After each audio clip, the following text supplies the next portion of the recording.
Then Elihu said, Hear my words, you wise man. Listen to me, you men of learning, for the ear tastes words, as the tongue tastes food. Let us discern for ourselves what is right. Let us learn together what is good. Job says, I am innocent, but God denies me justice. Although I am right, I am considered a liar. Although I am guiltless, his arrows afflict an incurable wound. Is there anyone like Job, who drinks scorn like water? He keeps company like evildoers.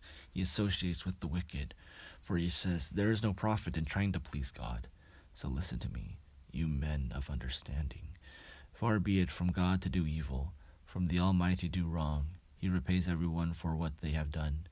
He brings on them what their conduct deserves. It is unthinkable that God would do wrong, that the Almighty would pervert justice, who appointed him over the earth, who put him in charge of the whole world. If it were his intention, and he withdrew his spirit and breath, all humanity would perish together, and mankind would return to the dust. If you have understanding, hear this, listen to what I say. Can someone who hates justice govern? Will you condemn the just and mighty one? Is he not the one who says to king, you are worthless, and to the nobles, you are wicked, who shows no partiality to princes and does not favor the rich over the poor? For they are all the work of his hands. They die in an instant, in the middle of the night. The people are shaken, and they pass away. The mighty are removed without human hand.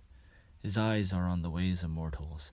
He sees every step. There is no deep shadow, no utter darkness, where evildoers can hide. God has no need to examine people further, that they should come before him for judgment. Without inquiry, he shatters the mighty, and sets up others in their place, because he takes note of their deeds. He overthrows them in the night, and they are crushed. He punishes them for their wickedness, where everyone can see them, because they turned from following him, and had no regard for any of his ways. They caused the cry of the poor to come before him, so that he heard the cry of the needy. But if he remains silent, who can condemn him? If he hides his face, who can see him? Yet he is over individual and nation alike, to keep the godless from ruling, from laying snares for the people. Suppose someone says to God, I am guilty, but will offend no more. Teach me what I cannot see. If I had done wrong, I will not do so again. Should God then reward you on your terms when you refuse to repent? You must decide, not I. So tell me what you know. Men of the understanding, declare, wise men who hear me say to me, Job speaks without knowledge. His words lack insight. Oh, that Job might be tested to the utmost for answering like a wicked man. To his sin he adds rebellion. Scornfully he claps his hands among us, and multiplies his words against God.